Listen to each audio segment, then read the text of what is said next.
Marçal Talks, com ele, que é Iron Man, Ultraman e que corre dormindo, Pablo Marçal!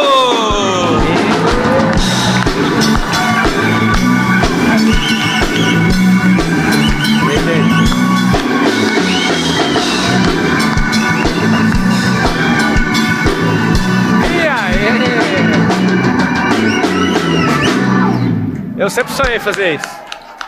Eu vi aquele gordo lá na Globo, Jô Soares, fazendo isso. Eu achava isso massa demais. Não falei que ele é gordo, ele que falava que era gordo. Ele falava o beijo do gordo, era ou não era? É o seguinte, hoje é um grande dia, mas o Esse é quem? Já começou a fazer doideira. É o seguinte, hoje é um dos caras que meu primeiro contato com ele pessoal foi numa banca de pastel, num condomínio. Alguém sabe o que é? E eu usei uma técnica de network muito violenta para não parecer fã, porque eu sempre fui fã desse cara. Eu ficava doido vendo ele, então assim, vai ser muito especial essa entrevista, essa conversa. A gente estava sentado, eu vou falar na hora que ele estiver aqui, mas eu quero te falar que esse cara, ele dirige para uma mesma televisão tem 30 anos. Ele pega o carro dele e toda semana vai lá gravar, tem 30 anos fazendo isso. Ele, uma vez saiu na Veja que ele era o sucessor do maior comunicador do país. Ele é um cara assim que eu tenho um respeito gigantesco, ele está dominando aí. Ele diz que está engateando, mas eu não paro de ver vídeo dele, corte, está fazendo os podcasts dele e continua há 30 anos numa grande televisão. E é um cara que a gente vai extrair muita coisa, vai destravar muita coisa aprendendo com ele. Quero uma salva de palmas para Celso Portiolli! Celso Portiolli! Bacana? Você tá aqui? Ó, e aí, gente? Ai, ai. Tudo Celso bem? Portiolli aqui, Ei, mano. Zanó. Não, salva de palmas pro Celso Portiolli. Bom, hein? É diferente pra mim essa entrevista. Apita ou não a microfonia, pelo amor de Deus. Deixa eu falar que para de apitar. Na vez do Celso, a microfonia... Pô, quando ele falou 30 anos de televisão indo pro SBT, na verdade eu tenho 40 anos desde a época do rádio. E 40 anos que eu comecei no rádio. E 30 anos de SBT. O grande lance, você ir pro mesmo lugar há 30 anos... Eu falei pro Pablo, continua ainda com vontade, com tesão de trabalhar, com vontade de apresentar. E o grande lance é você ir 30 anos pro mesmo lugar, sendo apresentador de televisão e 30 anos fazendo sucesso. Isso que é o mais difícil.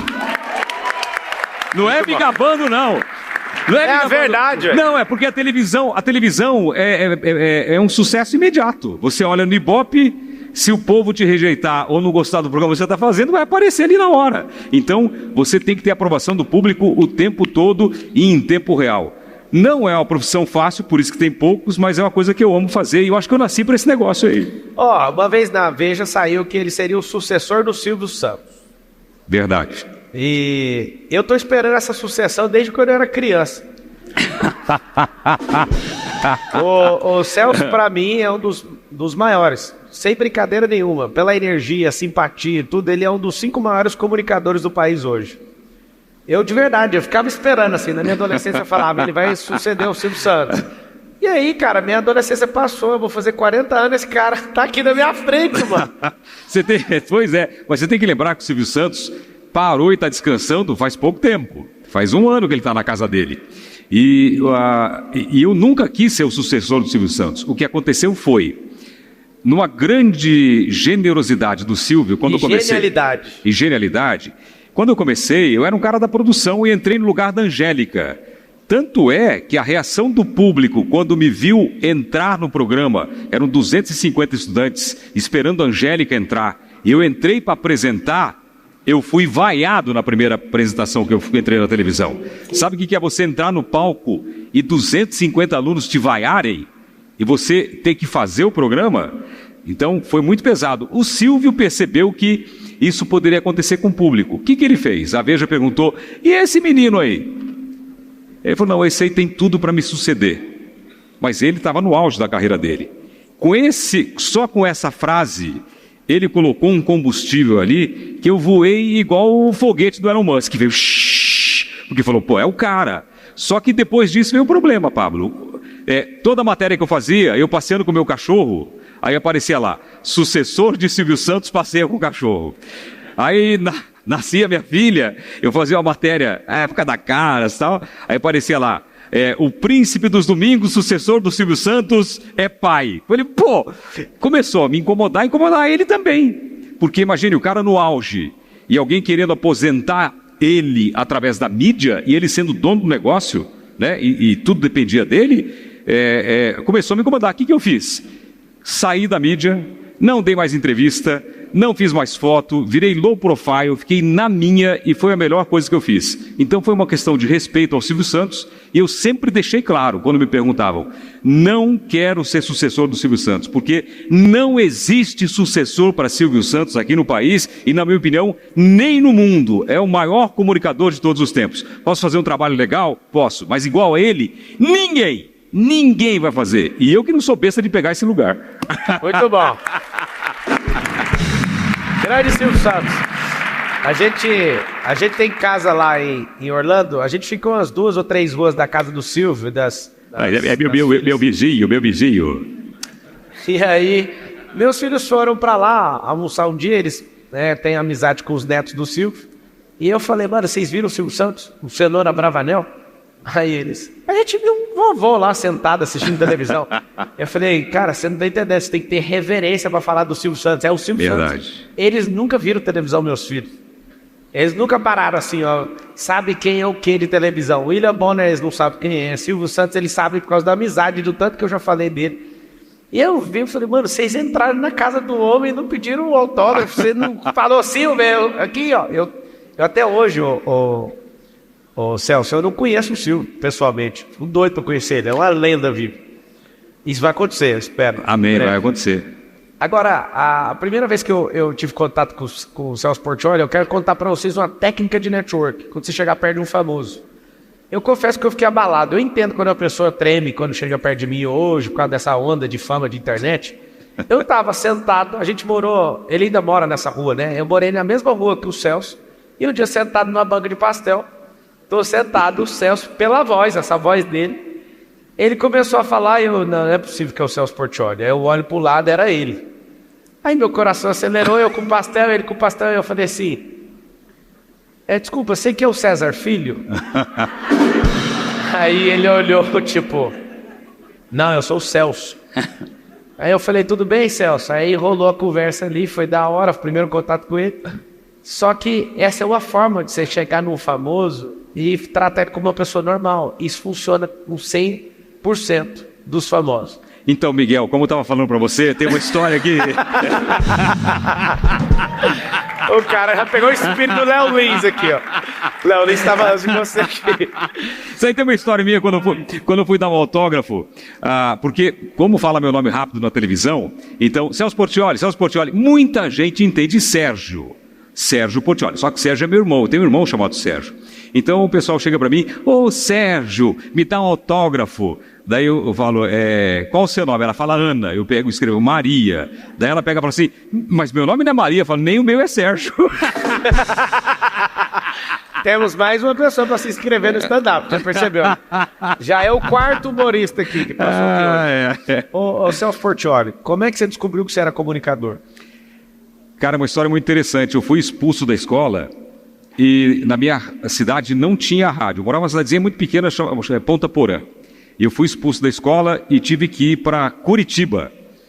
Eu, antes de falar para meu pai... Ponta Porã, no Mato Grosso do Sul, E meu pai nunca soube que eu fui expulso da escola. O que ele soube é que um filho muito dedicado pediu a ele para mudar de escola e que queria estudar numa escola grande, numa cidade grande.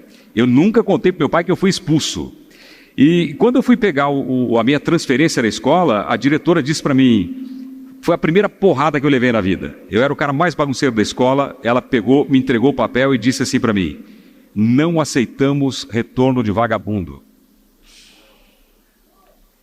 Eu não pude nem chorar para meu pai falar, porque ele não sabia que estava sendo expulso. Eu falei que eu tenho 11 irmãos, 7 irmãs, estavam quase todos em Curitiba, meu pai pagando estudo para eles. Eu falei, eu quero morar em Curitiba com os meus irmãos e estudar lá. Peguei minha transferência e fui para Curitiba. Quando eu cheguei lá, me matricularam numa escola positivo. Aí, quando fizeram as contas, eu tinha que tirar tudo 9 e 10 para passar. Aí eu descobri que eu não conseguia ler.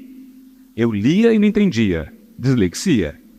Eu não sabia, isso não foi diagnosticado naquela época, na minha vida, não foi. O que eu comecei a fazer? Tinha um radinho 2.0 em casa. Eu comecei a gravar as matérias e ouvir. Então eu gravava e ouvia, gravava e ouvia. Eu com 13 anos de idade já imitava todo mundo, todos os personagens de Quarias. Eu não sabia que isso era um dom, que era um talento, mas era a atração da família. Então eu gravava e ouvia, gravava e um dia, eu ouvia, e um belo dia... Tá o quê?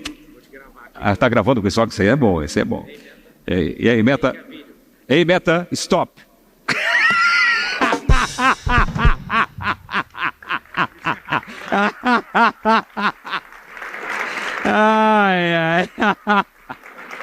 Aí, um belo dia, imitei um locutor. Porque eu fazia imitações, como não tinha rádio na minha cidade, eu ouvia as FMs de Curitiba e imitei um locutor. E aí eu comecei a fazer imitações de locutores naquele radinho. Eu estudava e gravava, estudava e gravava. Eu cheguei a gravar, Pablo, assim, durante anos, 8 fitas cassetes por dia imitando os locutores. Aí tinha aquela história do vagabundo, que a diretora falou, e teve uma outra história que mexeu comigo. Um dia, numa festa de família, no final do ano, eu falei para a família, eu vou ser locutor.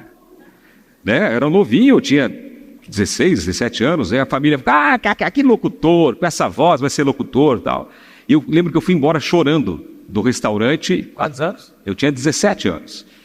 E depois que eu estudei esse ano com rádio, eu consegui dar a resposta para a diretora. Eu passei em engenharia civil, fui fazer engenharia civil, fui o único aluno que passou numa faculdade boa.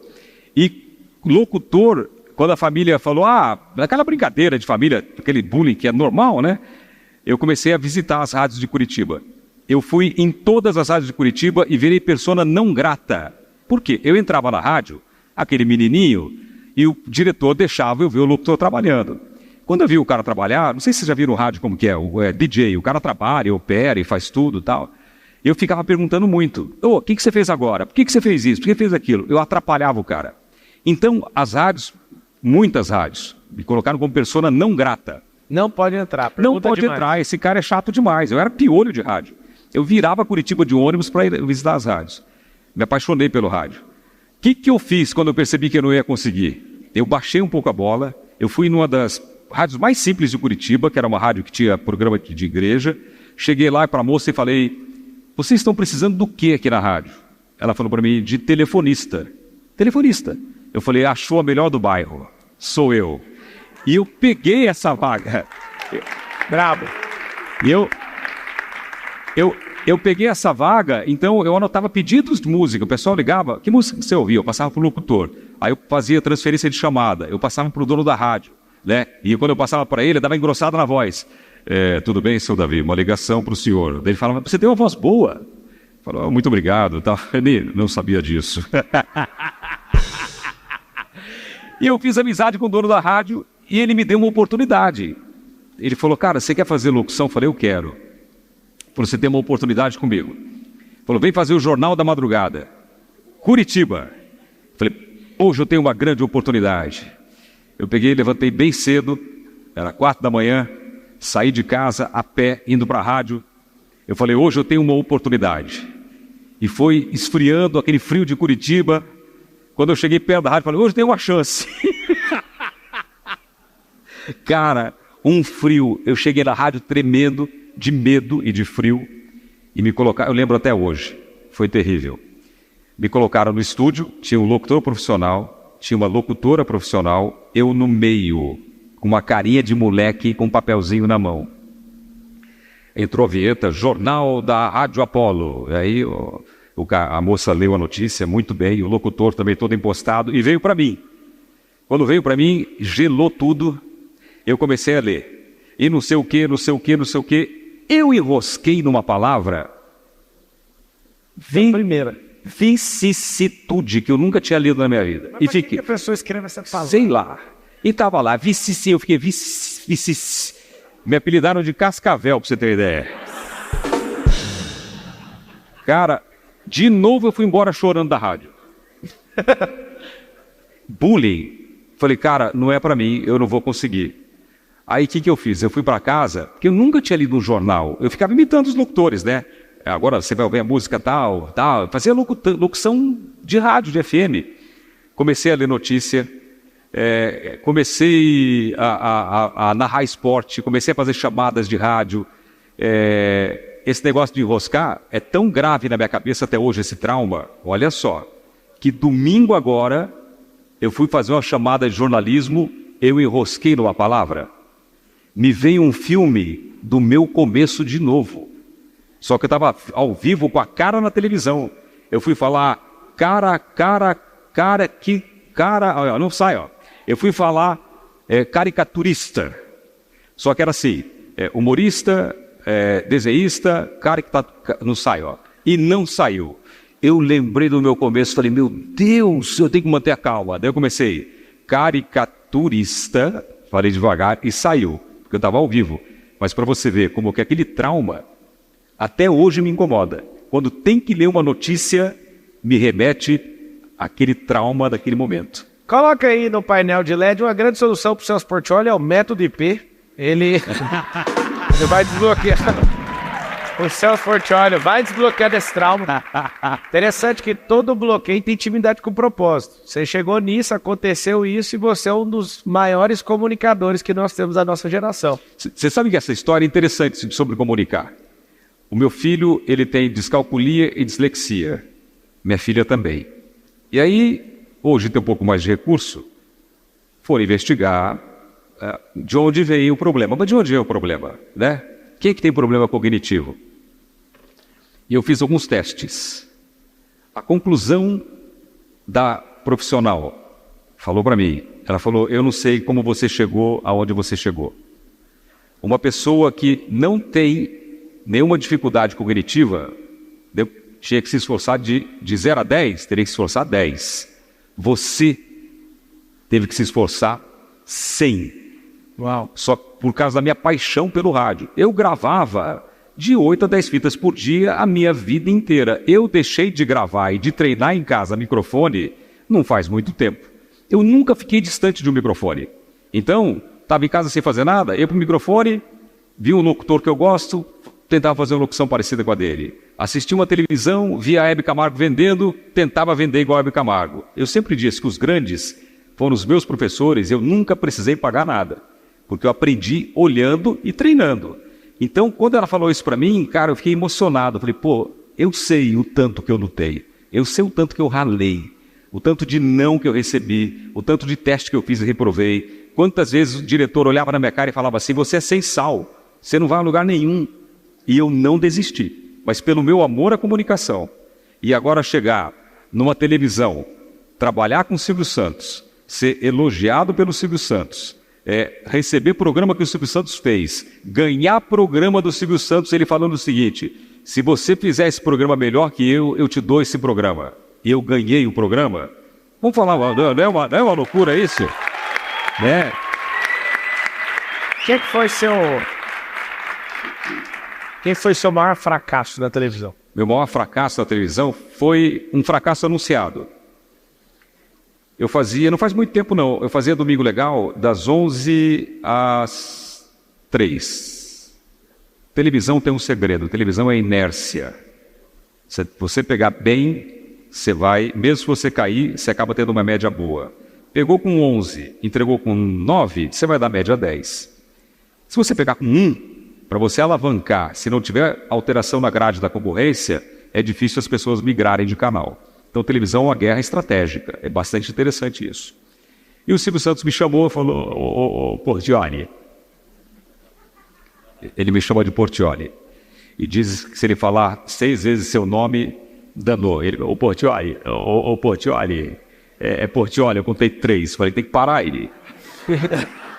Aí ele falou, vendi o seu horário para Disney. Eu falei, o quê? Não, eu vendi das 11 às 13 para Disney. Você vai entrar às 13 até às 15. Eu falei, Silvio, vai dar errado, filho. Ele, não, mas o dinheiro é muito bom. Eu falei, para nós? Ele falou, não, para mim. Daí ele falou, não, mas vai dar certo. Eu falei, Silvio, o que a concorrência vai fazer? Vai embalar, vai queimar os breaks de manhã, ou não vai botar break de manhã, vai embalar a programação, vai ficar lá em cima. Quando eu entrar, não vai ter como pegar. Não vai ter como pegar, não tem jeito. Eu tenho 2 horas para virar o jogo. Não, vai dar certo, vai dar certo. Cara, levei um pau. Mas levei um pau. E eu fazia programa ao vivo e olhando o Ibope com o motor do Ibope na minha frente, sim, vendo o Ibope lá embaixo. Você vendo que você está indo mal e você tem que dar assim, ó. Nossa, terrível. É terrível, sabendo que você não está dando resultado. E mesmo assim eu conseguia levantar um pouquinho, mas quando chegava no final do programa, acabava. Quando estava melhorando, acabava. E tudo que eu falei para ele aconteceu. Mas ele, olha só como ele foi. Por isso que tem que respeitar, né? Ele me deu, nessa época, o programa mais caro. Eu fui falar com ele, falou, tem um programa muito caro. Eu posso fazer? Ele falou, você pode fazer. Ele bancou o programa caro. Ele pegou e arrancou a melhor equipe da concorrência de direção e produção e colocou para trabalhar comigo. Então, ele sabia que eu ia ser prejudicado. Eu não precisava ensinar isso para ele. Aliás, tem uma história muito boa que eu vou ensinar um negócio para ele e vou contar aqui. Muito legal. Ele sabia que ia dar errado. Ele sabia que ia ser bom financeiramente, mas para mim ia me derrubar. Mas ele não me abandonou. Ele ficou tentando de toda maneira me ajudar e fazer virar o jogo. Não tem que respeitar um cara desse? Não tem que ser leal a um cara desse? Então, assim, a admiração que eu tenho por ele é muito grande, porque levei muita bronca, levei muita puxada de orelha, fiquei fora do ar, mas a minha história com ele é uma coisa incrível. E o Silvio Santos pode contratar quem ele quiser, mas ninguém vai ter a história que eu tenho com ele. Ninguém. Bom. Ninguém. Pra quem não sabe, o Celso também tem rádio. Ele tem são 2? 3 emissoras de rádio. 3? 3. Você, como apresentador, como é que você despertou essa coisa de comprar a sua? Porque sua paixão começou no rádio. Eu tinha largado mão desse negócio de rádio já. Isso aí aconteceu o seguinte, eu viajei com a minha esposa, eu fui esquiar durante 30 dias, só eu e minha esposa. Meus filhos já estavam um pouquinho crescidos, a família deu apoio, ficou em casa e tal.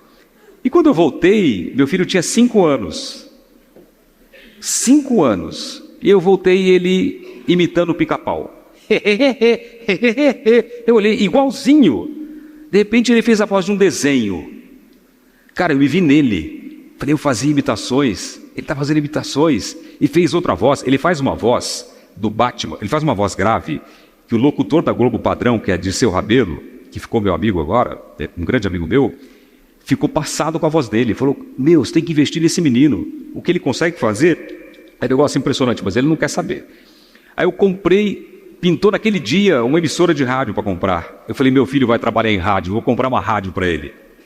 Não tava forte as redes sociais ainda. Acho que nem tinha começado direito. E aí eu peguei e comprei uma emissora, mas pensando no meu filho. Falei, cara, ele vai querer trabalhar em rádio, vou investir nele. Uma coisa que eu queria há muito tempo, mas já tinha perdido essa vontade de ter emissora de rádio. E comprei uma emissora. O tempo foi passando, ele não se interessou muito por comunicação, pela timidez, fez curso de DJ, mixa muito bem, eu também fui DJ, eu tive casa noturna. Eu falei, bom, tá indo mais ou menos no caminho, mas falta fazer o rádio. Daí um dia eu chamei ele, falei, na pandemia, eu falei, filho, seguinte, seu pai, eu posso te ensinar tudo que eu sei de rádio. Técnica de microfone, como colocar voz, como falar, como vender. Vamos comigo? Pandemia, você não está fazendo nada. Tem estúdio aqui em casa. Ele está com quantos anos hoje? Agora está com 21. Ele falou, pai, não quero. Eu falei, tá bom, respeitei. Passou um tempo, 4 meses, falei, filho, vamos lá. Vamos fazer rádio com o pai aqui. A gente faz rádio ao vivo aqui, faz de casa para as rádios e tal. Ele falou...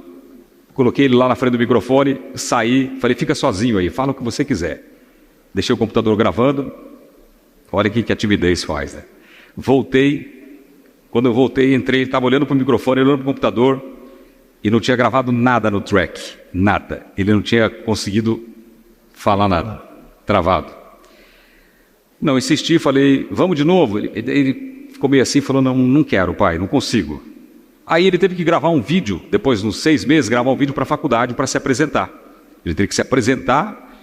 Cara, o que eu vi esse moleque transpirando, e demorou meia hora para gravar um vídeo. Eu disse para ele, filho, você tem que aprender o seguinte, a comunicação, a oratória é muito importante para tudo. Se amanhã você for DJ, se você for advogado, se você for médico, se você for farmacêutico, o que você for na vida, a comunicação é muito importante.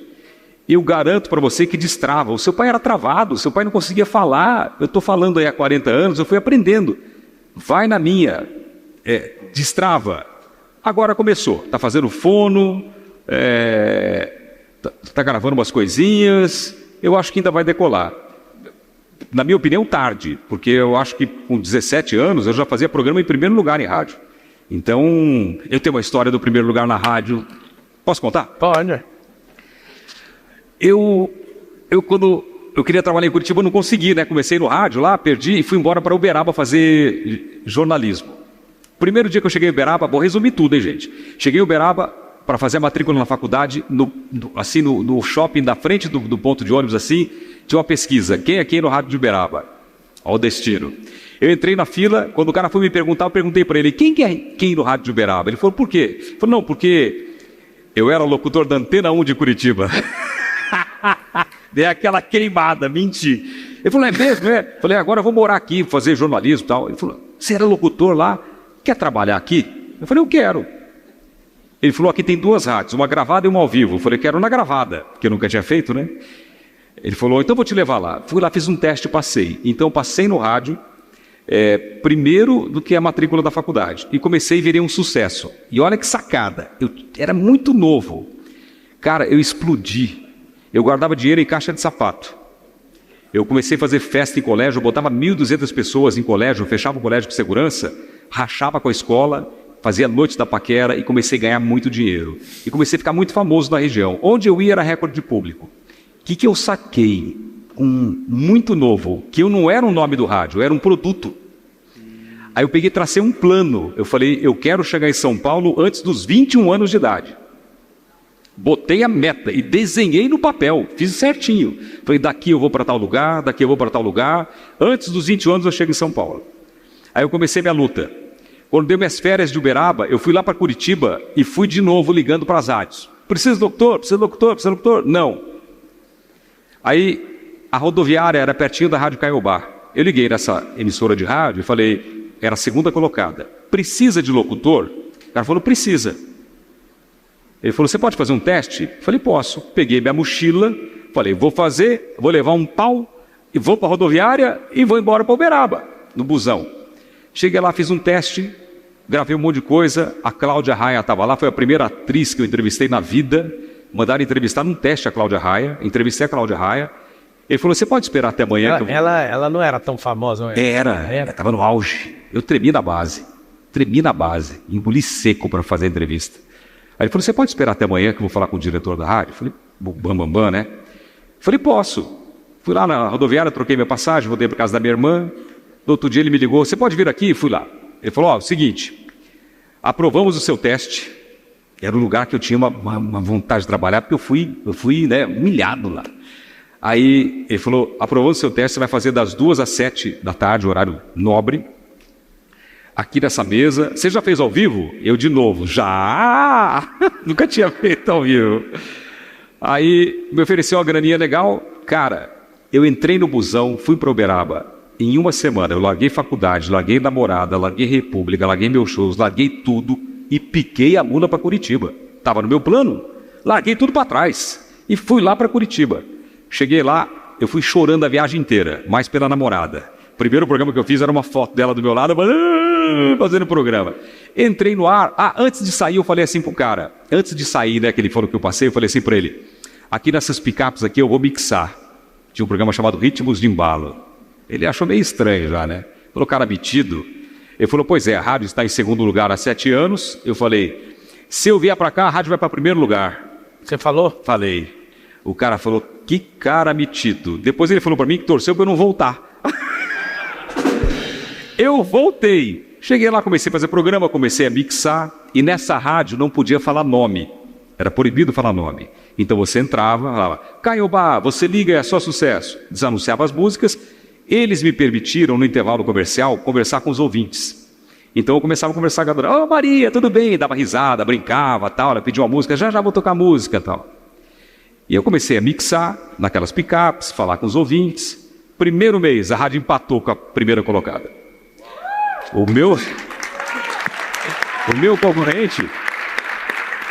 meu concorrente era um cara chamado Gil Álvares, que tinha passado num teste que eu havia reprovado. Segundo mês, a rádio primeiro lugar. Cara, foi um sucesso. Rádio primeiro lugar. Terceiro mês, a rádio aumentou a distância. Eu não entendia muito bem o que era isso. Aí, me deram aumento, me colocaram para apresentar os eventos de shows da rádio, me colocaram na televisão. Foi o primeiro programa de televisão que eu fiz, eu não queria fazer. Eu falei, pode mandar embora, mas eu não faço televisão. Aí, quando foram mandar embora, eu tive que fazer. E foi legal. Você não queria, então, ir para televisão? De jeito nenhum. O que era o medo? Medo de, não sei, medo de aparecer, medo, vergonha. Eu tinha quebrado a timidez no microfone, mas eu ficava escondido. Você meter as caras na frente das câmeras, todo mundo vê você. Cara, eu falava inglês tudo errado. Eu dava risada, levantava o pé, eu usava alpargata. Tudo diferente dos outros. Os outros eram tudo certinho. Eu pesava 60 quilos com essa altura. Eu tenho um vídeo, eu consegui um vídeo esses dias que eu tô com a camisa polo, manga curta, a manga vem aqui, ó. Eu tô assim, é um negócio impressionante. Como que eu fui parar na televisão? E eu percebi que quando eu ia de busão para a rádio, as pessoas começaram a me reconhecer. Isso aí mexeu, né? Isso aí, pô, legal isso aí, legal tal. E aí eu tinha minha meta, de chegar com 21 anos em São Paulo. Aí a rádio foi para primeiro, foi muito legal. Eu gravei uma fita do meu programa e mandei para Ribeirão Preto, que era a minha próxima etapa, que era trampolim para São Paulo. São Paulo sempre buscou muitos locutores em Ribeirão Preto. Mandei a fita, esqueci. E estou lá, curtindo o sucesso da rádio e tal. E como eu não falava nome, era proibido falar nome, um belo dia, tocou o telefone, um cara falou, você pode falar comigo? Eu sou da Transamérica, concorrente. Eu falei, posso. Eu fui me encontrar com um cara no almoço. Quando eu cheguei lá, era o diretor que tinha me proibido de entrar na rádio. Grande dia. Grande dia. Grande dia. Aí eu falei para ele, quando ele me viu, ele falou, é você? Eu falei, sou eu. E vou contar mais. Vou pular a história só um pouquinho. Fiz um churrasco em casa, levei o locutor, o diretor da rádio número 1 de São Paulo, tempos atrás, na minha casa, e virei para ele e falei, você lembra de uma história em Curitiba que você convidou um menininho da Caiobá e quando você viu, era um menininho que não era persona não grata na sua emissora? Ele falou, lembro. Falei, pois é, você está na casa dele agora. Na casa não, né? Na mansão. E aí, Curitiba estava chegando no final, minha meta estava andando. Aí, um dia eu cheguei na rádio para trabalhar de Curitiba, tinha um Escort R3 na frente da rádio e tinha um cara dentro. Ele falou, ei, você conhece o Celso? Eu falei, qual? O Ribeiro ou Portioli? Ele falou, Portioli. Eu falei, sou eu. Ele falou, chega aí. Eu falei, deve ser viado. Escort R3? Falei, é hoje que eu ando no XR3. Falei, pô, não. Ele falou, eu sou o diretor da rádio de Ribeirão Preto, da Diário. Eu vim aqui te buscar. O cara saiu de Ribeirão Preto para me pegar lá em Curitiba, na rádio. Pegar assim, me convidaram. A menina Nadia que faz os cortes pro Padim já sabe o que fazer com esse corte. O cara foi lá pegar o Celso Portioli. E aí? Aí eu falei, quanto você paga? Ele falou, Oi! Me ajuda aí, cara. Deixa... O cara foi me contratar, mano. Então, o cara... Vem cá, vim te pegar. Quanto você cobra? Poxa. Tá aí. Quanto você paga para trabalhar na sua emissora? Daí ele falou, X. Eu falei, negócio fechado. Estiguei a mão, entrei na rádio, fiz o programa, acabou o horário, falei pro diretor lá, falei, tô indo embora. Ele falou, o quê? Imagine a rádio, depois de 7 anos em primeiro lugar. Falou, não, você não vai. Pegaram um psicólogo para falar comigo. Meteram um psicólogo, eu cheguei em casa, eu era molequinho, escrevi tudo na parede. Vai para Ribeirão, nos post-it, vai para Ribeirão. Cheguei no outro dia, os caras, não, você não vai embora. Melhoraram meu salário, falaram, não, vou embora. Não vamos entregar sua carteira de trabalho. Eu falei, fica com ela, perdi, tô indo embora. E fui embora. Nesse dia, eu estava em casa arrumando minha mala, eu já tinha uma nova namorada, larguei também, fui embora. E aí, Essa já é a segunda. já é a segunda. Eles falaram assim, chamava Elis Regina. Daí eles falaram, liga o rádio. Eu liguei o rádio. O diretor da rádio, ele era narrador do Fantástico também, vozeirão. E começou a homenagem da rádio para mim. E começaram a falar o seguinte: nessa cadeira muitos locutores passaram, tal, não sei o quê, mas você tal está traçando uma nova trajetória. E aqui fica um abraço. E começaram a falar do diretor, do dono da rádio, que era seu Bétega, até da menina da limpeza, que era minha amiga, até o dono da rádio, falando com todo mundo, falando comigo e mandando mensagem no rádio.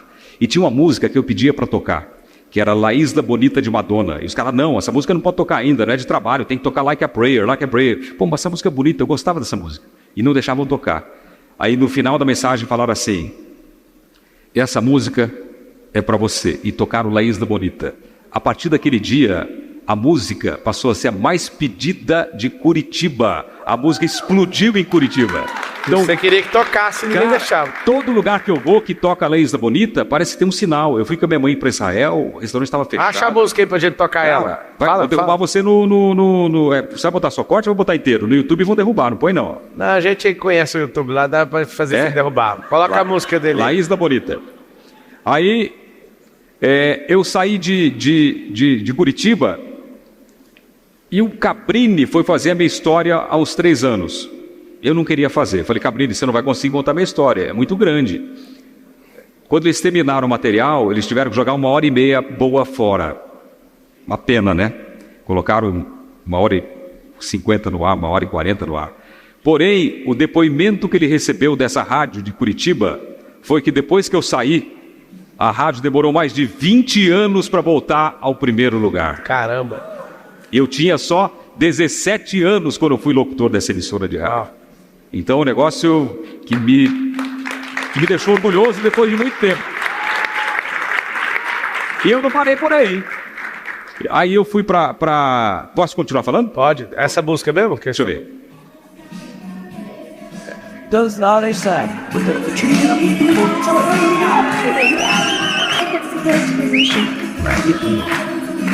Essa música.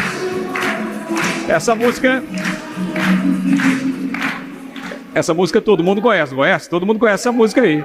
Primeira rádio tocar foi a rádio que eu saí lá e foi homenagem a mim. Então a música marcou minha vida. Eu estava com a minha mãe em Israel, o cara falou, vai em Magdala, um restaurante muito bom, melhor que tem. Eu fui entrar, estava fechado, era só para chefe de cozinha. Aí eu conversei com um cara, minha mãe estava na cadeira de rodas, ele deixou eu entrar e me deu uma mesa muito especial. E aí quando eu estou lá com a minha mãe com 93 anos, estou lá com a minha mãe em Israel, de repente um DJ, eu conversando com a minha mãe, e começa a tocar essa música. Eu falei, nossa, muito assim. Então ela sempre volta em momentos especiais, como voltou hoje aqui. Muito obrigado, muito obrigado, muito obrigado. E aí eu fui para Ribeirão Preto, cheguei numa rádio, quando eu desci na rodoviária de Ribeirão Preto, cara, eu olhei assim e falei, tomei na tarraqueta. Vai dar certo isso aqui não, hein? Fui para a rádio, eu escutava as rádios, era um mundo mágico, rádio bem feita. Quando entrei na rádio, nem era melhor que a minha que eu estava. Eu falei, e aí? Fiz 2 dias de madrugada para pegar a mesa e tal, e comecei a fazer o horário das 11 às 3 da tarde. Uma semana no ar, a concorrência me ligou. Meu, você é bom demais, você tem que vir para cá. Aí... Quem tinha de especial em você? Cara, eu nunca fui o melhor locutor. Eu nunca fui o melhor locutor. Eu perguntei isso para o engenheiro de rádio. Falei, cara, eu nunca fui o melhor. Tem cara muito melhor do que eu. Por que eu dou certo no rádio? Ele falou que o rádio são ondas magnéticas e você transmite energia pelo ar. Então você transmite o que você é. A televisão é muito cristalina. A televisão, todo mundo acha que está vendo a pessoa ali, ela está fingindo que ela está feliz, você está enganando o cara de casa. Não está. Tudo que você sente, você passa para o telespectador. Eu não trabalho com estresse de maneira alguma. Eu trabalho na boa, na paz, porque eu não quero passar nada de ruim para quem está me vendo. Então eu trabalho tranquilo, sempre, sempre, não tem estresse comigo. Eu sou muito tranquilo para trabalhar. Isso aí realmente dá diferença na televisão. Quando eu cheguei lá, me ligaram, eu falei pro diretor, cara, foi o cara que foi me pegar lá em Curitiba. Falei, ô Renê, a Rádio Clube me chamou para conversar. Era a primeira colocada da Clube. Ele falou, o quê? Faz tempo que não chama ninguém? Falei, pois é, mas me chamaram. Era uma segunda-feira, mais ou menos. Ele falou, bom, você tem até quinta-feira para me responder se você vai ou não. E o que eu fiz? Eu fui lá falar com o povo lá da rádio lá. Cheguei lá, fui falar com o cara, me fizeram uma proposta legal. Eu pensei bem, falei, pô, que falta de gratidão, né? Não vou ficar. Quando eu cheguei na quinta-feira, eu falei para ele, ô Renê, eu fui lá falar com o pessoal da Clube. Ele falou, o quê? Você foi lá? Eu fui te buscar, você foi lá falar com os caras? Eu falei, fui, mas eu quero ficar. Ele falou, você não fica mais, aqui eu não te quero mais. Me demitiu na hora. Chamou o RH, me demitiu na hora. Ele falou, aqui você não entra mais. Ele deve estar vendo isso aí. Você não entra mais. Eu fui nessa rádio aí, gente, eu dormi no estúdio. Eu me ralei, eu berrei, eu passei, eu pesava 60 quilos. O meu negócio era comer pão de queijo e misto quente. Era uma vida difícil para mim. Aí eu peguei e fui para outra rádio, tive que ir embora para outra rádio. Troquei o horário da tarde pelo horário da madrugada. Eu morava, no começo, eles conseguiram um quartinho no fundo de uma casa para mim. Tinha uma cama, pesado, né? Uma cama e uma pia no canto, só. O banheiro era fora. O banheiro era cheio daquela samambaia que cresce, sabe assim? De tijolo. Eu tinha medo de lavar o cabelo de olho fechado porque tinha piolho de cobra dentro do banheiro. Era um negócio horrível, assim, horrível. Era uma vida difícil. Eu comia lanche e chocolate. Da noite para o dia, minha pele arrebentou, 120 espinhas na cara. Cara, eu estava na pior. Aí eu conheci um cara chamado Joaquim, que trabalhava no AM, que não tinha muito relacionamento do FM, que era mais elitizado, com o AM, que era povão. Mas eu gostava de ver os comunicadores do AM. E eu fiz amizade com esse cara. Aí ele me mostrou lá a Dona Vera, que todo mundo comia. O cara deu uma resolvida na minha vida. E passou um tempo, eu montei uma república com ele e outros doutores da rádio, com um médico, com um estudante de medicina, com um estudante de fisioterapia. 11 caras numa república, a 11 quilômetros da rádio. Muita gente da república. E aí eu saía de madrugada, não tinha busão, eu gastava minha grana com táxi para ir embora para casa. Só que às vezes, para não gastar o dinheiro, o que eu fazia? Eu saía do ar às 2 da manhã, eu botava a rádio no kill, deixa a rádio tocando música, mas você consegue falar e se ouvir no kill da mesa. Então eu ficava treinando até às 7 horas da manhã, quando chegava outro locutor. Ele chegava às 7 horas da manhã, eu ia para a praça, pegava meu busão. Quantas vezes eu dormi no busão, quando eu acordava estava na praça de novo. Perdi a saída do ponto, descer. E aí eu fiquei nessa emissora, chegou um momento que eu falei, cara, não aguento mais trabalhar de madrugada, eu vou embora. Eu falei, eu vou voltar para minha casa, para minha mãe, para meu pai. E esse meu amigo que eu conheci, o Joaquim, ele falou, não, cara, você não vai embora não, você é bom, você tem que continuar no rádio. E esse cara me segurou. Passou um tempo, eu ganhei o horário da tarde. Saiu o locutor lá da tarde, ganhei o horário da tarde, explodi. Foi muito legal o Ibope. Quando eu cheguei na minha república um dia, que história maluca isso, né? Eu cheguei lá, o sofá era meu, a geladeira era minha e minha cama. Então cada um comprou umas coisinhas para casa. Eu cheguei lá, minha mala estava jogada na garagem, a minha geladeira estava na garagem e meu sofá na garagem. Eu falei, o que é isso aqui? O cara falou, não, é que o locutor do AM ganhou a casa porque ele vai casar. Eu falei, pô, e os outros? E eu? O cara foi falar com o dono da rádio. Eu falei, você me tirou da República da rádio? Ele falou, se vira, Nabo. Se vira, ele chama o dono de Nabo, se vira. Cara, eu fiquei muito bravo. Eu corri lá para o departamento do RH da rádio, que era longe, eram umas 3 quadras.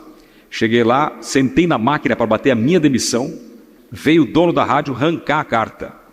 Eu falei, se você encostar nessa carta, eu te encho de porrada dentro da sua rádio. Não põe a mão nessa carta. E o cara falei, eu vou embora da sua rádio. Mas fiquei uma pistola. Pedi a demissão, entreguei a carta de demissão, fui lá no AM e falei para meu amigo, estou indo embora para São Paulo. Vamos embora? E meu amigo falou, vamos embora. Foi lá pedir demissão e vamos embora. Subimos num cometa, aquele cuzão cometa, e viemos para São Paulo. Lembro até hoje, eu passando com o irmão do meu amigo, morava aqui. Era locutor. A gente dentro de um Fusca, eu cruzando a Paulista assim, cara. Nossa, olhando aquilo tudo. Ou cidade grande. Primeira vez em São Paulo. Aí, no outro dia eu acordei, dormi na casa da minha irmã, fui na rádio Antena 1. Encontrei um cara chamado Lélio, falei, Lélio, eu sou de Ribeirão Preto, estou procurando emprego aqui. Ele falou, aqui não tem, mas na Transamérica estão precisando. Eu, fui para a Transamérica. Cheguei lá, peguei o busão, fui para Lapa, estou lá na recepção sentado assim, ó. Muito doido isso, é o destino, é um negócio maravilhoso. Deus é incrível, Deus é incrível. Eu estou sentado aqui, é incrível. O coordenador se chamava Roque. Não é o Roque do Silvio Santos, não. Roque, não. Aí eu estou sentado ali, passou um cara grandão assim e falou, ei, o que você está fazendo aqui? Você não é o locutor do Pisani, lá de Ribeirão Preto? Falei, sou eu. O que você está fazendo aqui? Eu falei, vim pedir emprego, eu saí de lá. Ele falou, chama o Roque para mim. O Roque estava demorando, apareceu no ato. Parecia um holograma assim. Ele falou, esse menino aqui, dá um horário para ele das 11 às 3 da tarde, na recepção da rádio. Eu já vi ele trabalhando. O Sistema Clube estava montando televisão. E é muito respeitado o Sistema Clube. Esse cara, o Calil, que era o diretor da Rede Transamérica, foi lá ver toda a estrutura da rádio e me viu no ar, como um louco trabalhando. No rádio eu era maluco. O pessoal achava que eu mexia com as coisas, porque eu era louco no rádio. E aí, mexendo as pernas, só trabalha mexendo, trocando as músicas. O cara falou, esse moleque é maluco. E no ar aquele climão. Você já estava quantos anos aí? Eu tinha 20 anos. Daí ele falou, eu te vi trabalhando lá, você vai ser contratado. E eu fiquei esperando a minha reservista vir de Maringá, para poder, como é Banco Real, né, era o Grupo Banco Real, para poder registrar na Transamérica. O pessoal da Band ficou sabendo que eu ia trabalhar na Transamérica. Eu estou dentro da Transamérica, o pessoal da Band invadiu a rádio, me pegou e falou, não, você não vai trabalhar não, vamos embora. Me levaram para a Band, eu nem estreiei na Transamérica. Eu falei... Você tem uma noção, e tanto que é bom a demissão, né? Às vezes você ter a coragem, passar por uma situação adversa e ter coragem de sair de um lugar, o cara veio na esperança, chamou um outro louco, chega aqui, o cara já reconhece, tem gente sabendo sobre você, mas você não imagina a potência que você já carrega, né? E aí uma demissão faz o cara vir para a terra onde ele governa faz tempo, né? Uma das principais TVs, e... O cara prosperou tanto com comunicação. Uma demissão não é o fim. Ou se alguém te demitiu, que foi o primeiro caso, né? Para ter a segunda demissão, tem que ter a primeira. Ou se você pediu para sair, não tenha medo. Você sabe o que você carrega? Se você sabe o que você carrega, você não precisa de ter essa preocupação. Então os caras te pegaram lá na Band. Tô te gravando. Fala, Meta. Hey Meta. Já deu aqui, ó. Hey Meta, recording. Não, fala take a video. Hey Meta, take a video. Deixa eu ver se tá ligado. Tá piscando aqui, ó. Agora foi. Tá gravando. Tá gravando. E aí, os caras te sequestraram e levaram. Me sequestraram e... Mark Zuckerberg, um beijo. Ele vê tudo dessas coisas da gente. Aí... Aqui, ó, tá gravando. Tá gravando? Acho que eu parei. Parou? E aí eles me levaram pra Band. Aquela minha meta de chegar com 21 anos em São Paulo, antes de completar 21 anos... uma semana depois, eu estava abrindo o microfone da Bandeirantes FM, dando o prefixo da rádio, antes de completar 21 anos de idade. Eu tinha batido a minha meta. Parabéns. Você tinha desenhado isso, aos 17. Tudo. Aconteceu exatamente tudo como eu desenhei. E a história com o Silvio Santos, eu também desenhei. Eu fui embora de São Paulo, eu fiquei 6 meses na Band. O que aconteceu comigo? Eu fazia programa de rádio, levantava, acabava o programa de rádio. Eu fiz a Hora do Ronco. Todo mundo conhece, até hoje está no ar. Era primeiro lugar, ainda é primeiro lugar. E eu saía do ar e ficava preocupado com meu pai. Meu pai com um monte de filho. Tinha filho que trabalhava com ele, mas ele precisava de mais ajuda. São quantos irmãos? 12. Eu perdi só um irmão, que era o maior empreendedor da família. Eu perdi ele, um acidente muito besta, assim. Hoje nós somos 11, né? Eu sou mais novo de 12. Então, eu tinha um peso da consciência. Preciso ajudar meu pai. Eu, 6 meses depois de realizar o meu sonho, bater minha meta, eu larguei tudo. Cheguei no diretorzão da rádio, falei, estou indo embora para ajudar meu pai. A Bandeirantes, pela primeira vez, permitiu uma despedida no ar. Eles deixaram dar, foi uma choradeira. Inclusive deixaram dar o meu telefone, o meu endereço de ponta por no ar. Eu recebi sacos e sacos de cartas, assim. Naquela época era carta, né? Cheguei lá, comecei a trabalhar com meu pai. Muito bacana, mas o destino é um negócio... Na esquina da minha casa abriu a TV Globo. 2 quadras de casa abriu uma rádio novinha, FM. Eu falei, pai, eu posso trabalhar só domingo no rádio? Ele falou, pode. Isso depois de você vir aqui, você ainda tá... Depois eu larguei tudo aqui, voltei pro interior, larguei minha carreira. Larguei. Aí fiquei com meu pai lá um tempo com meu pai. E comecei a fazer rádio. Só que daí eu tive a experiência da venda. Porque eu fiz um contratinho com a rádio do interior e eu comecei a vender mídia. Vendedor de mídia. Cara, em pouco tempo eu estava ganhando mais que o dono da rádio. Porque eu cobrava para anunciar no meu programa, para gravar o comercial, eu ganhava a comissão da venda, eu ganhava parte do que eu vendia. Foi muito bom. Como começou a melhorar e ganhar dinheiro ali, eu comecei de novo, aquela vontade de fazer rádio começou a aumentar. E aí eu saía com meu pai, chegava lá no negócio do meu pai e falava, pai, que hora que o senhor vai embora? Ele ficava pé da vida, cara. Pé da vida. E aí, mas continuei trabalhando com ele. Passou um tempo que eu estava lá com ele, meu pai teve um AVC e eu acabei perdendo meu pai. Foi a decisão mais acertada da minha vida. Foi ter largado tudo que eu queria para trabalhar com meu pai. Então eu não tenho esse peso na consciência de não ter ajudado meu pai. Eu fui lá. Quando ele faleceu, eu falei, cara, não tem mais sentido eu estar aqui. Eu falei, eu vou voltar a correr atrás do meu sonho, que já era fazer televisão e trabalhar com o Silvio Santos. Era meu sonho. E aí, o destino, Deus de novo, começou a fazer algumas coincidências. Eu aprendi que são pequenos milagres onde Deus prefere não aparecer. E as coincidências cercaram minha vida o tempo todo. Eu comprei uma antena parabólica no consórcio e ganhei na primeira prestação. Não tinha o SBT na minha cidade. Botou a parabólica no teto, no telhado da minha casa. Quando eu ligo, está o Lombardi pedindo ideias. Mande ideias para a câmera escondida. Eu, na minha casa, eu tinha um estudinho de rádio, que eu fazia vinhetas para as rádios do interior, que eu ganhava dinheiro com isso também. Um estudinho bem simples, era um tape deck, uma mesinha de som, um microfone. E meu pai tinha uma câmera VHS, grandona, que comprou no Paraguai. Isso há 30 anos. Eu fiz o que fazem hoje. Eu coloquei a câmera em cima de livros e falei durante 50 minutos da minha vida. Fiz locução, imitação, falei do que eu queria fazer e no final da fita eu coloquei 11 ideias para a câmera escondida. Falei posição de câmera, tudo, mas nunca tinha visto esses negócios. Falei, chutei e acertei. Aí mandei a fita para o SBT. O dia que eu fui colocar a fita no correio, apareceu uma senhora chamada Dona Ida, uma evangelista alemã. Ela falou, o que você vai fazer? Eu falei, vou mandar essa fita para o SBT, para o Silvio Santos. Ela pegou aquela fita e fez uma oração naquela fita. Que massa. E falou o seguinte, que o Silvio Santos assista essa fita. Que essa fita chegue nas mãos do Silvio Santos. Ela falou isso. Eu peguei a fita, eu tinha uma loja de CD. E do meu lado, sabe quem que tinha? O Paraguai vendendo CD pirata. E eu vendia CD. Tinha loja de CD vendendo original. E eu peguei a minha fitinha, coloquei no correio.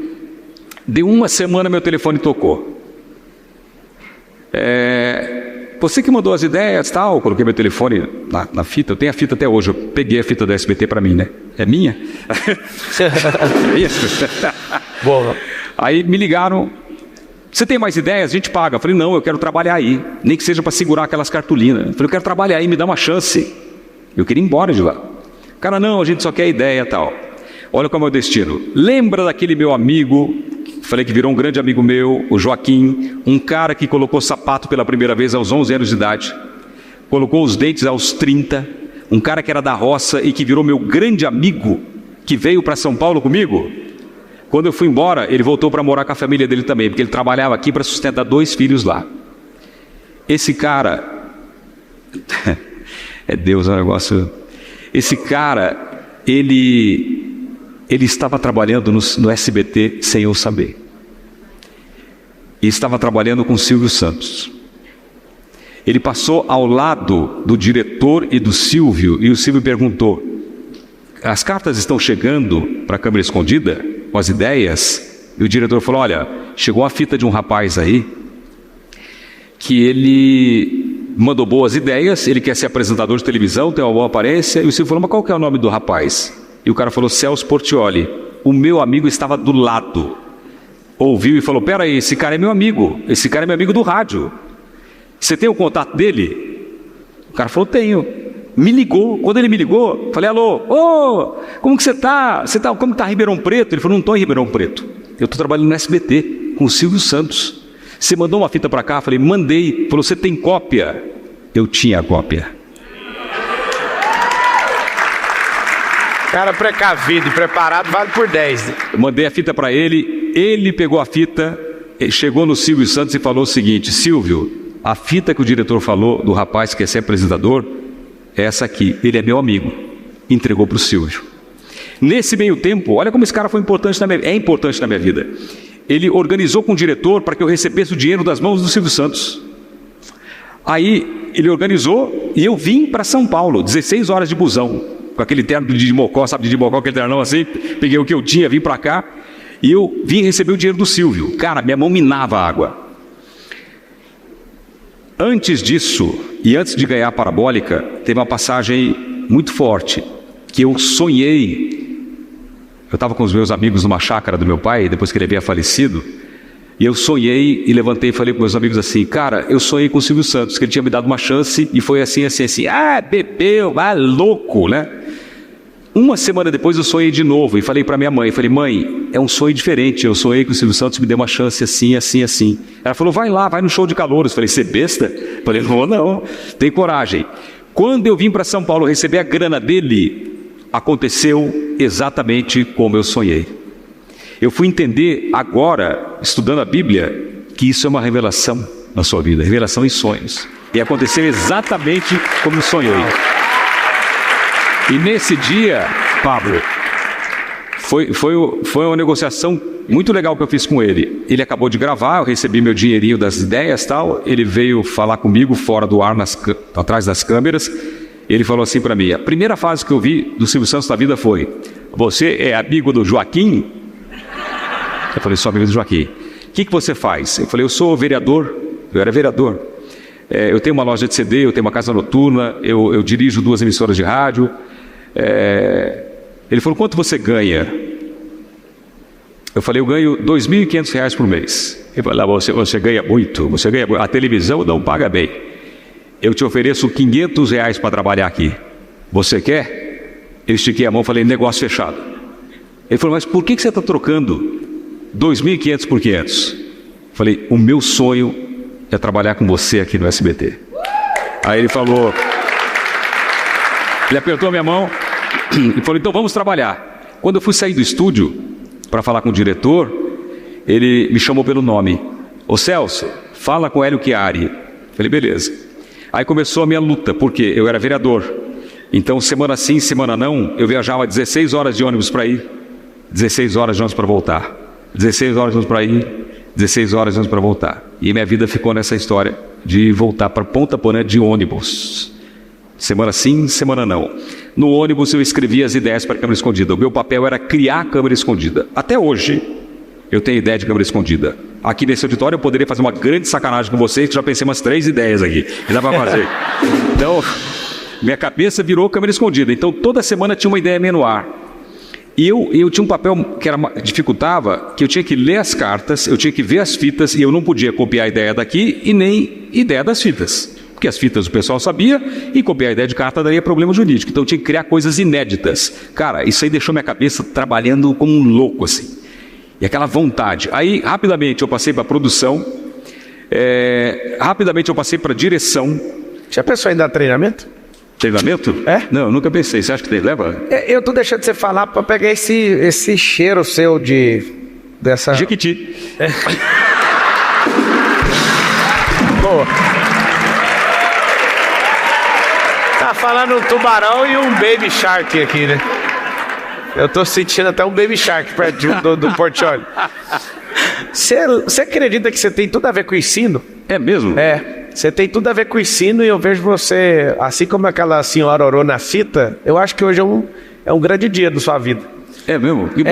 Eu tô vendo você não tá parecendo mais o Celso da comunicação, mas o cara que tem uma sabedoria para destravar a gente, para instruir pessoas. Eu tô sentindo isso de verdade. Pô, que legal ouvir isso de você, cara, pelo amor de Deus, isso aí pra mim é E é verdadeiro. Eu acho que você é a primeira pessoa que faz eu ficar calado, sei lá, 20 minutos ou 30 minutos. Eu tô fazendo contas da onde essa mensagem que tá aí, eu vejo que você espiritualizou sua vida de um jeito. E existe uma mensagem muito forte aí no seu coração pra você instruir pessoas. Eu acredito mesmo. Fiquei calado aqui, elocubrando, imaginando várias coisas. Tô te ouvindo com muito carinho. Pô, legal, obrigado, Pablo. E vejo muitas pessoas vindo de vários lugares, sentando na sua frente para pegar instrução com você. Eu vi essa cena aqui agora. Pô, que legal, que bacana. Não, o Pablo sabe que eu, César Filho, acompanho ele há muito tempo. Eu mando mensagem para ele no Instagram, tal, no WhatsApp também, e eu aprendi muitas coisas com você. Tem coisas que você fala que eu escuto e você fala para mim, cara. A história de ser bonzinho, que você fala, tal, cara, é para mim. Eu hoje era para estar 30 vezes melhor se eu não fosse bonzinho como eu fui a vida inteira.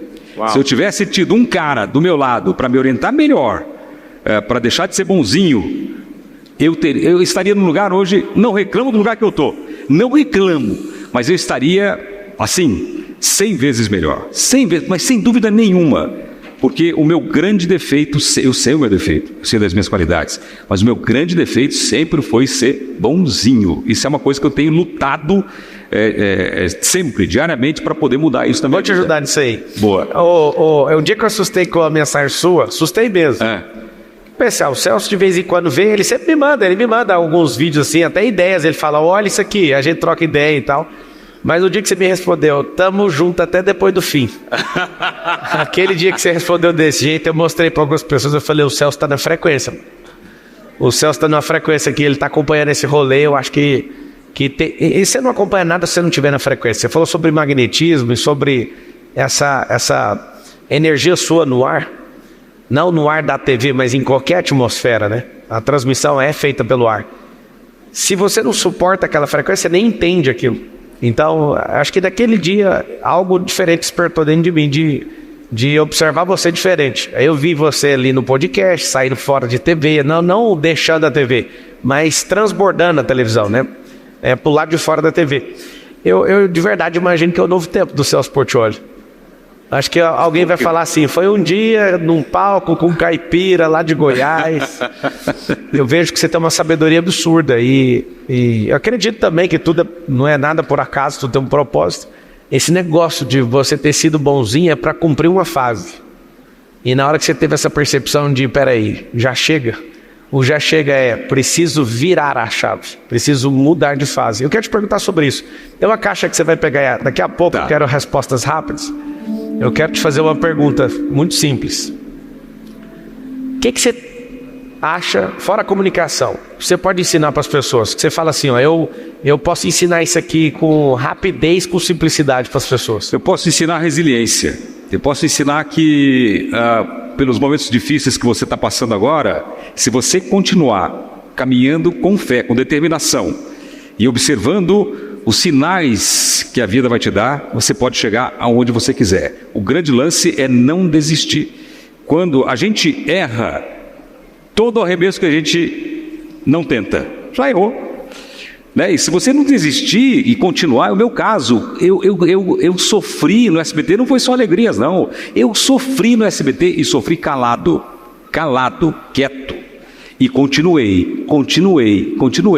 Hoje, se você olhar, quem que está na bola da vez?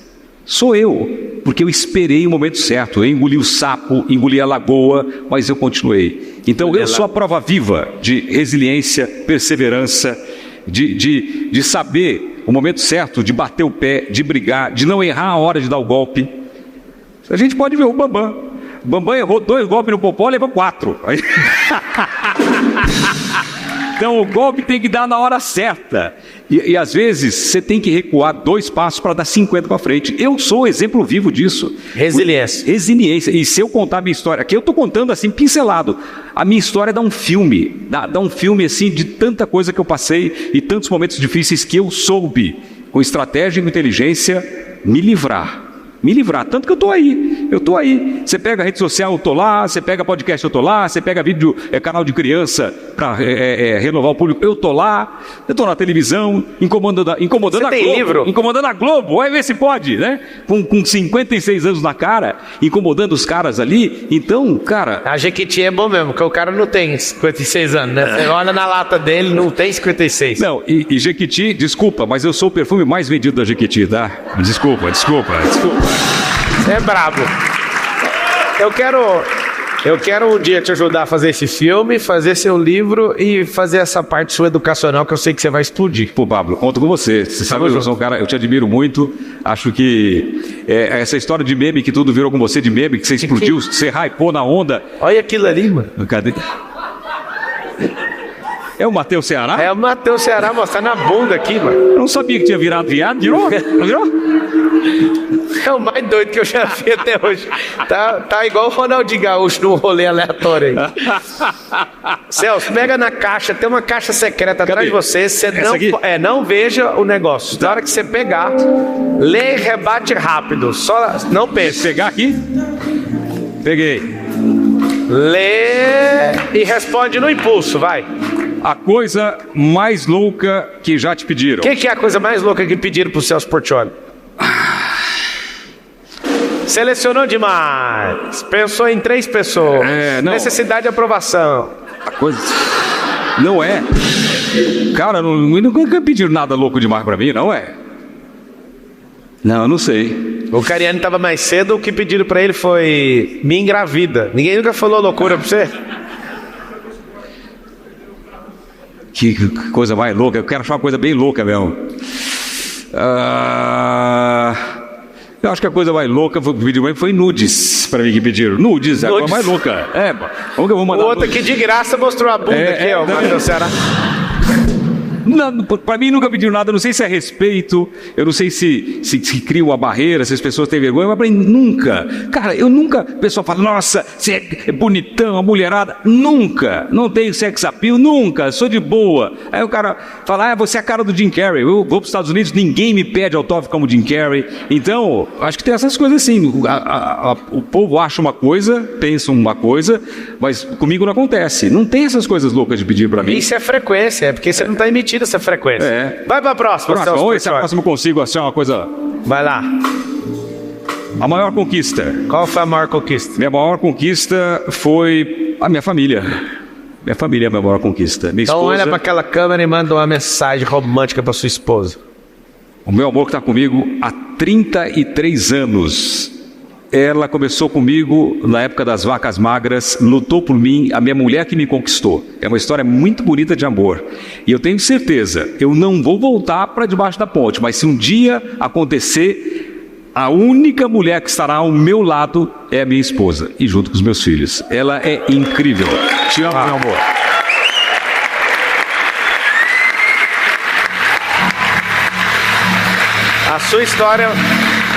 A sua história precisa não ser só contada, você precisa ensinar como ser um cara desse jeito, entende? Tamo junto, até depois do fim. Até depois do fim. Vai mais uma. Mais uma. E já prepara aí que nós vamos direto no como com o Celso Portiolli, hein? Seu maior vilão. Quem é seu maior vilão? Meu maior vilão. Meu maior vilão está dentro de mim. Que eu falei aqui e repito, o meu maior vilão foi a minha não bondade de ajudar os outros. A minha maneira de ser bonzinho na hora de tomar decisões importantes, de pensar mais nos outros do que em mim. Meu maior vilão é esse. Eu não... Agora estou tentando fazer de tudo para mudar isso, mas isso foi o que me atrapalhou a vida inteira. Não saber falar não, ser muito bonzinho, pensar mais nos outros, colocar os outros em primeiro lugar. Tem que colocar? Tem. Mas você tem que se valorizar. E muitas vezes eu não soube me valorizar. Na verdade, você tem que colocar as pessoas em primeiro lugar, seguindo o que Jesus orientou. Ame a Deus e o próximo como a ti mesmo. Você precisa estar numa sequência. Sim. O amor também não é uma qualidade humana. Ela vem dele, eu me sinto amado por ele, eu me amo e eu dou desse amor. Ou seja, é um transbordo que vem dele. Sim. Você tem que ser bonzinho sempre. Uma pessoa boa. Boazinha nunca. Exatamente. Porque senão vai sobrar para você e para quem você ama.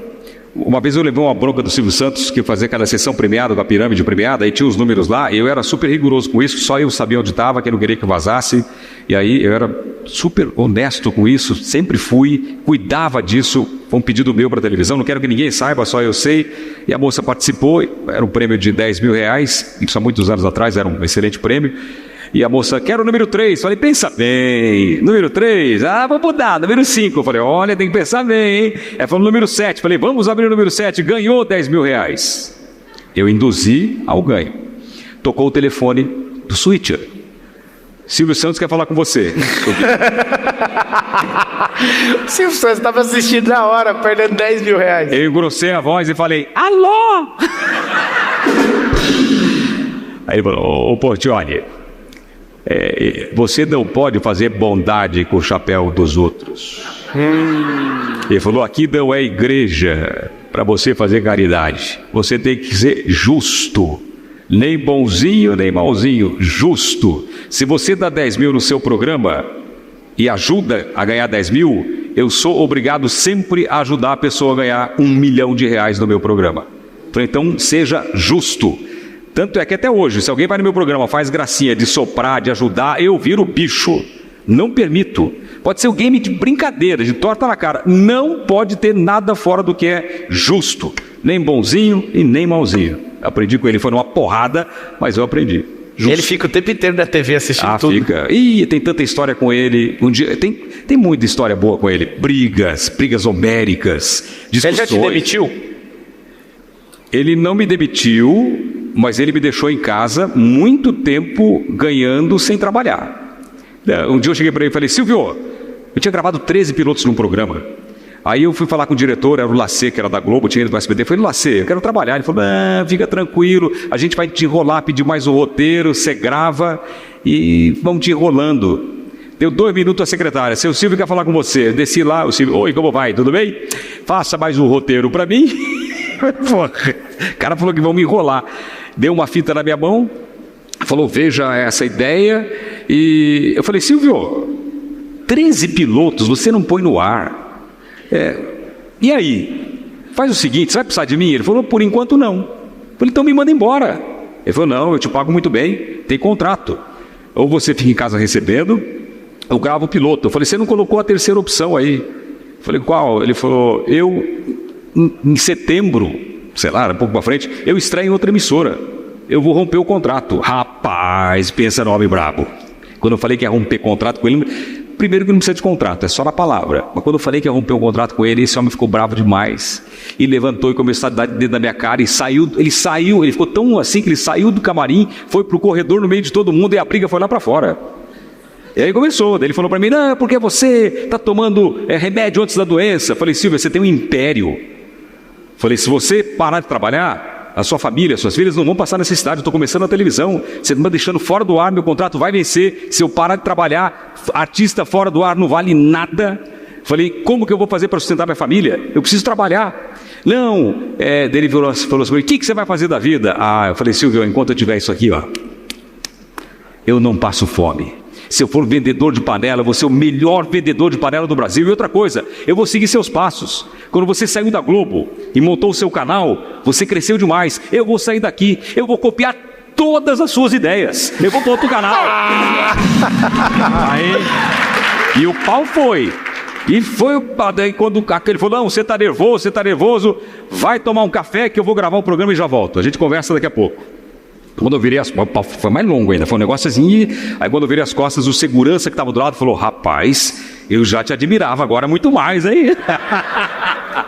Assim, eu sempre fui muito, dizem que 2 bicudos não se beijam. Eu sempre fui muito correto com ele comigo, mas nos momentos que tinha briga, era briga de gente grande. Confronto mesmo, eu não tinha medo já estava fora do ar. Eu morei em Ponta Porã. Ponta Porã, vocês conhecem Ponta Porã, a fama de Ponta Porã? Quando eu mudei para lá, 1977. No ano que eu nasci. Ano que você nasceu, saiu no jornal. Chicago, 1929. Não, Ponta Porã, 1977. Lá era, uma vez fizeram um negócio lá, mataram 100 pessoas da noite pro dia. Nem a Globo conseguia cobrir com uma câmera. Então, eu fui político lá. Eu fui ameaçado tantas vezes lá, super complicado. Eu ia ter medo de uma demissão. Não vai me matar. Eu vou continuar vivo? Você já largou tudo para ir embora? Pois é. Ixi, tem cada história. E aí, enfim, depois disso ele resolveu colocar o programa no ar. Depois desse embate, ele colocou o programa no ar. Muito bom. Agora, cadê? Que já tá pronto aí? Vai direto no Como. Cadê a música do Como? Solta ela aí pra nós.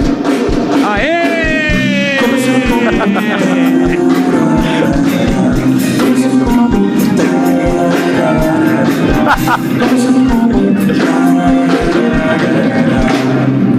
Os seus Portiolli batendo palma ao contrário, vocês perderam. Como é que é? Vai lá direto do Como para Celso Portiolli. Boa tarde a todos. Eu me chamo Mariciane. Cadê? Aonde? Aqui. Legal. E eu gostaria de saber de você, Celso, qual foi o melhor conselho que você já recebeu para sua carreira e como você adaptou isso aos seus dias. E mais uma coisa, antes de você me responder, já que você é o garoto propaganda, já que você aparenta ser um homem muito cheiroso e é o campeão de vendas da Jequiti, eu queria te oferecer aqui da minha marca também, Marimafra Imports, os decantes para que você sinta o cheiro. Posso levar para você? Pode, meu amor, pode. Traga aqui. Deixa ele responder e você depois traz para ele no final. O maior conselho que eu recebi na minha vida foi um momento muito crítico que eu achei que realmente eu ia... Minha vida estava correndo risco. E quando eu fui candidato, quando eu fui vereador e me lançaram antes a deputado e tal, e na minha cidade tinha um cara que comandava tudo. E ele me colocou no carro e começou para sair da cidade, me deu um conselho. Ele falou, vou te dar um conselho para o resto da vida. Você é um moleque novo, então vou te dar um conselho. Ele falou, seja inofensivo às lideranças. Na minha cadeira, nem meu pai senta. Eu entendi aquilo. Então, as brigas que eu tive com o Silvio foram brigas de homem. Mas eu não fui ofensivo a ponto dele achar que eu era mau caráter, que eu ia... Entendeu? Então, seja inofensivo às lideranças. O Pablo tem tanta gente que trabalha com ele, ele faz tanta gente prosperar junto com ele, é o cara que leva todo mundo com ele. De repente vem um cara e quer pegar o seu lugar. Eu fico, tá à disposição. Der conta. Então. Mas o cara lá não deixava, não. Então, é um conselho muito importante. Você tem que saber na hora de bater, a hora de brigar. Então, esse conselho foi muito importante na minha vida. Muito bom. O Pablo não concorda muito com isso, não é que ele é peitudo, né? Não, eu concordo. Concordo com o que você está falando, faz sentido, porque ser inofensivo à liderança significa que aquilo, você está debaixo daquela governança. Se perder o sentido, você não tem que ser ofensivo, você tem que se retirar. Aí faz total sentido o que você está falando. Agora, quando você fala de uma pessoa querer tomar meu lugar, é meu sonho. Eu estou esperando essa pessoa. É meu sonho. Não vai ter. Não tem. Tem coisa que não existe. Vai lá, próxima pergunta, direto Cadê do o perfuminho? copo. Traz perfuminho, que eu vou copiar e fazer um igual para vender na Jequiti.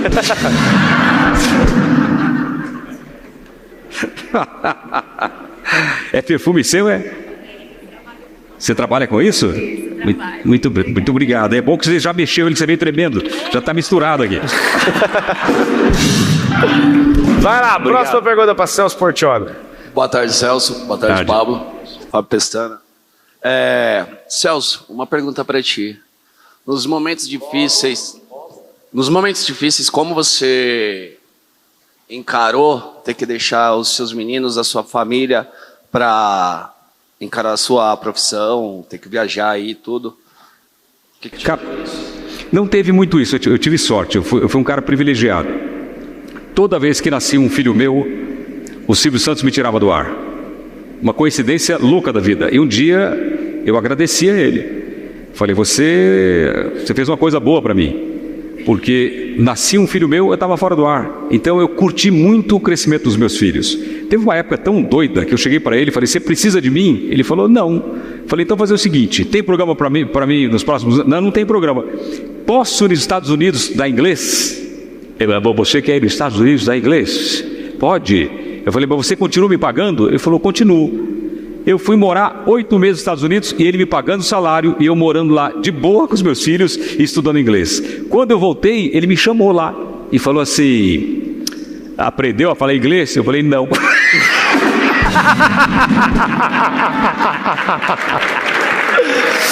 Muito bom. É o Jim Carrey mesmo. Celso Portiolli, aquela câmera ali.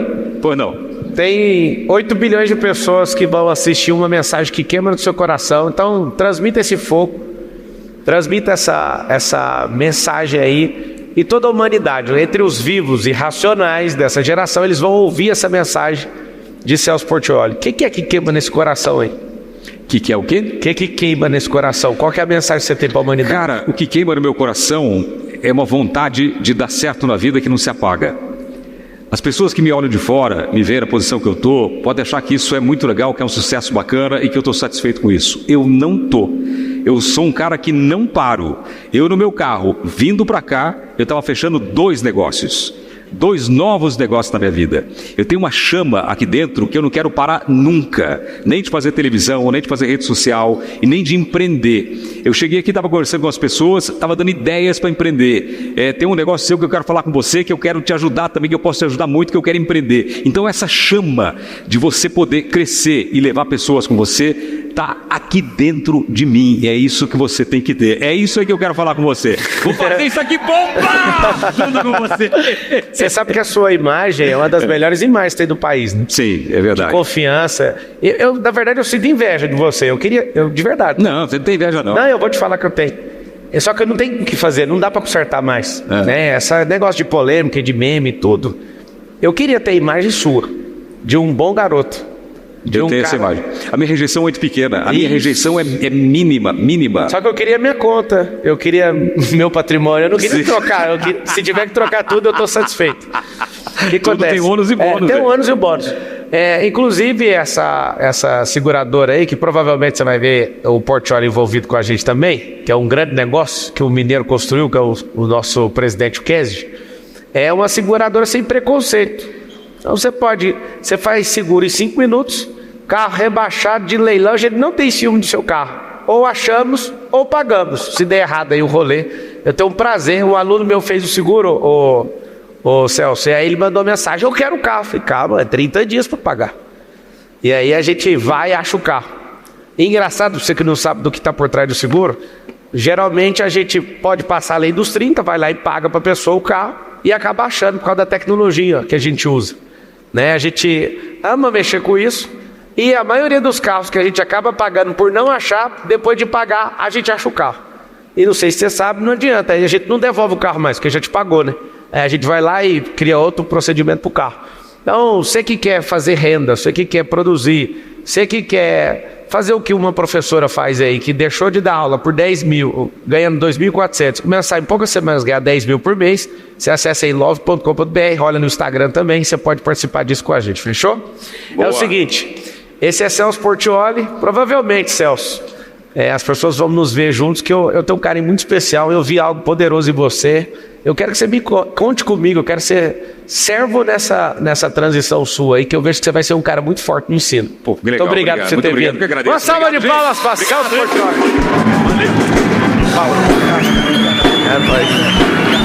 Vamos tirar a foto. Tchau, obrigado.